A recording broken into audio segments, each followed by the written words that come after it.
Ақсу Жабағылы мемлекеттік табиғи қорығында қар барысы тағы да фото тұзаққа түсті. Қызыл кітаптағы жануардың қайталанбас кадрлары теңіз деңгейінен 2900 метр биіктікте тіркелген. Қар барысы жер бетінде сирек кездесетін және ұстатпайтын жыртқыштардың бірі. Жойылып кету алдында тұрған сұлу жануардың саны әлемде бар болғаны 4000-дай ғана. Ал елімізде оның 120-130 мекендейді. Жалпы бұл жануар әлемнің 12 елінде кездеседі. Ал олардың көзге түсуі ерекше құбылыс. Сол себептен арнайы мамандар орман эко жүйесін сақтау мақсатында Біріккен ұлттар ұйымының даму бағдарламасының ғаламдық экологиялық қоры мен экология министрлігінің орман шаруашылығы және жануарлар әлемі комитеті фото тұзақтарды орнатты.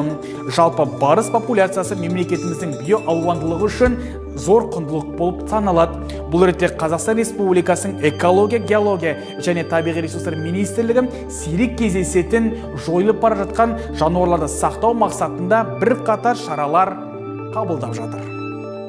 Аслан Жеңісұлы, Нұрдәулет Әбекеев, Эко Ньюс.